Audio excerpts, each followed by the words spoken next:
Hello students, good morning. Students, we have completed our fourth lesson in the last video, and today we will start a fifth lesson, the Union Executive. We will start it from its important points. At first, a question is what is Union Executive? Our government has three organs. One is a legislature, second is the executive, third is the judiciary.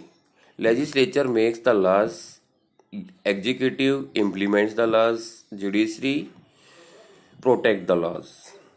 First point is the union executive implements the laws made by the parliament.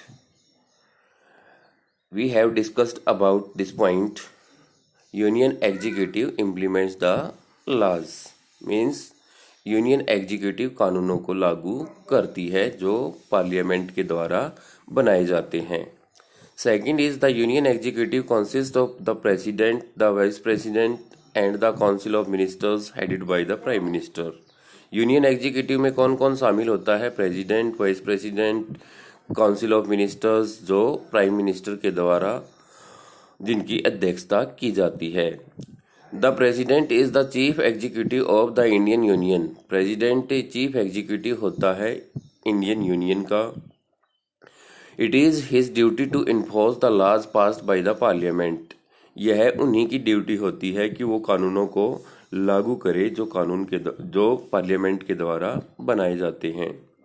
To be the president of India a person should be a citizen of India not less than 35 years of age. और Indian president बनने के लिए जो भी citizen होता है उसकी as 35 years होनी चाहिए कम से कम, इससे कम नहीं होनी चाहिए. The president of India is indirectly elected by the people. President of India को लोगों के द्वारा अप्रत्यक्ष रूप से चुना जाता है, यानी कि जो लोगों के द्वारा कैंडिडेट चुने जाते हैं लोकसभा के लिए, राज्यसभा के लिए और जो स्टेट असेंबली होती है उन्हीं के द्वारा प्रेसिडेंट का इलेक्शन किया जाता है. As India has an elected head of the state it is called a republic. India जो है वो इलेक्टेड हेड होता है स्टेट का.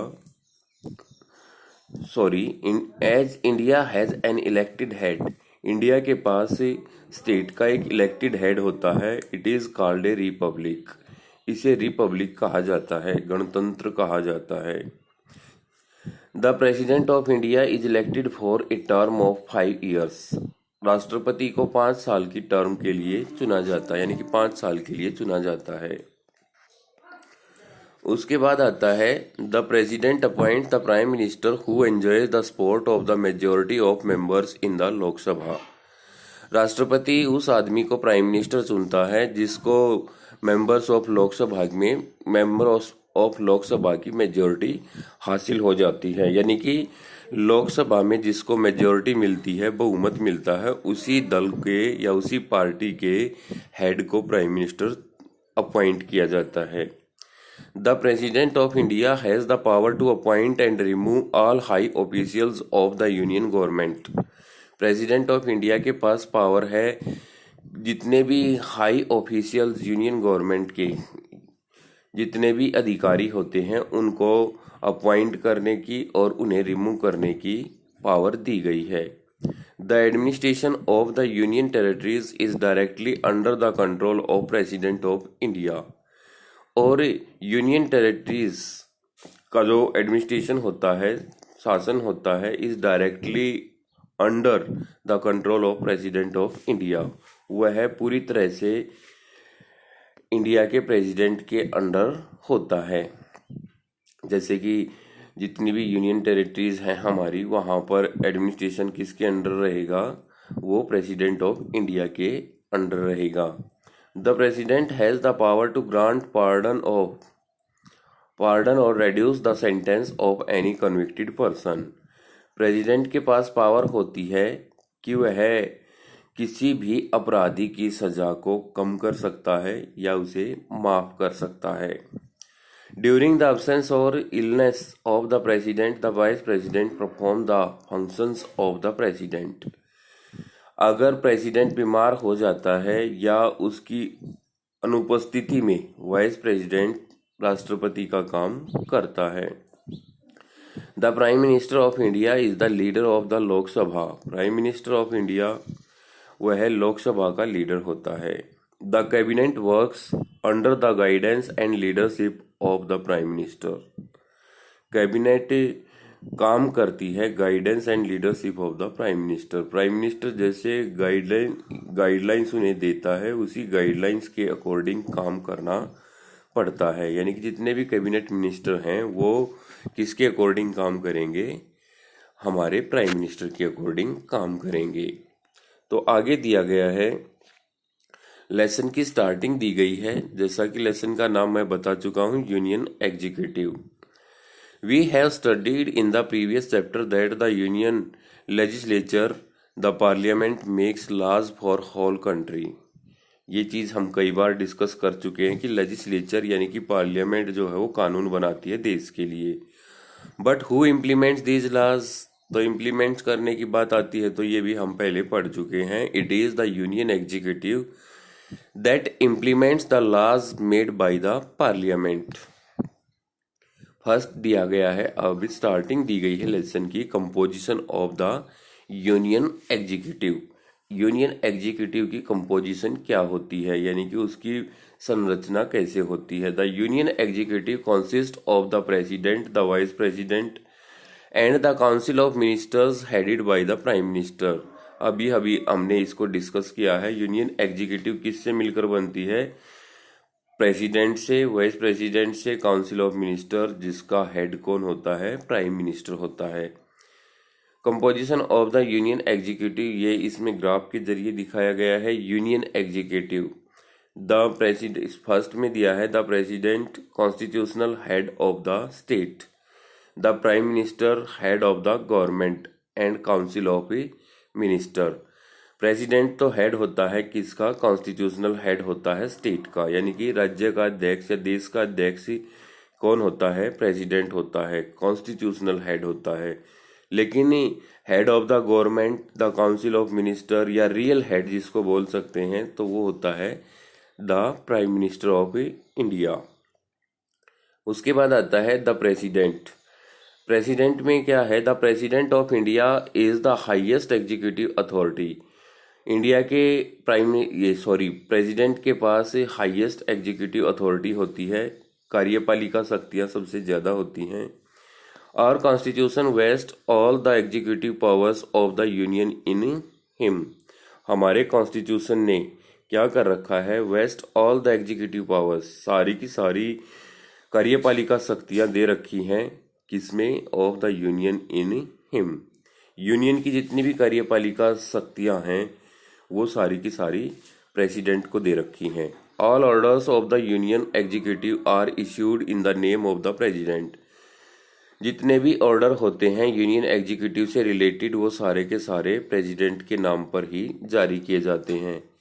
He is the constitutional head of the state. वह कॉन्स्टिट्यूशनल हेड होता है स्टेट का and represents the Republic of India, और वह इंडिया को रिपब्लिक प्रेजेंट करता है। The Vice President, the Prime Minister, the Council of Ministers, the official and experts of the civil services assist इसमें शामिल किए जाते हैं।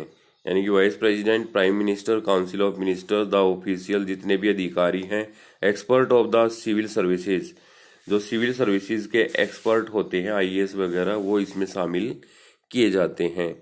And advise the president in his work, और advise the president in his her work, राष्ट्रपति के काम में उसको एडवाइज कर सकते हैं, सलाह देते हैं। क्योंकि देखो कोई भी प्रेसिडेंट जो है वो अकेला सारे इंडिया के काम को तो संभाल नहीं सकता, तो उसको हेल्प की ज़रूरत होती है। तो जितने भी काउंसिल ऑफ मिनिस्टर्स हैं, प्राइम मिनिस्टर हैं, वाइस प्रेसिडेंट हैं, या फिर ऑफिशियल्स हैं, अधिकारी हैं, या फिर सिविल सर्विसेज के एक्सपर्ट हैं, वो सारे के सारे क्या करते हैं? हमारे प्रेसिडेंट को सलाह देते हैं उसके काम में कि ऐसे करना है, ऐसे करना है। फिर आता है क्वालिफिकेशन। हमारे प्रेसिडेंट की क्वालिफिकेशन क्या होनी चाहिए? To be the president of India a person should have the following qualifications. First दी गई है he she should be a citizen of India. ये मस्ट होता है, कोई भी पोस्ट अगर इंडिया में लेनी है तो सबसे पहले ये बात आती है कि वो इंडिया का सिटीजन होना चाहिए। सेकंड दिया है he she should not be less than 35 years of age. वह 35 साल से कम उम्र का नहीं होना चाहिए, ज़्यादा चाहे कितनी भी हो। He she should be qualified for becoming a member of the Lok Sabha. उसके पास वो सारी क्वालिफिकेशन होनी चाहिए जो लोकसभा का मेंबर बनने के लिए होनी चाहिए। The person should not hold any office profit under the government. और उस आदमी के पास कोई भी प्रॉफिटेबल जॉब नहीं होनी चाहिए या उसके पास कोई भी गवर्नमेंट जॉब ही नहीं होनी चाहिए। तो आज की वीडियो में हम इतना ही पढ़ेंगे। नेक्स्ट वीडियो में अगला मैटर पढ़ेंगे। तो आप इस वीडियो को ध्यान से देख करके इस मैटर को दोबारा से पढ़ेंगे और वही 10 क्वेश्चंस आपने इसमें से बनाने हैं और अपनी रफ नोटबुक में लिख करके याद करने हैं। और आप अपनी फेयर नोटबुक में प्रेसिडेंट ऑफ इंडिया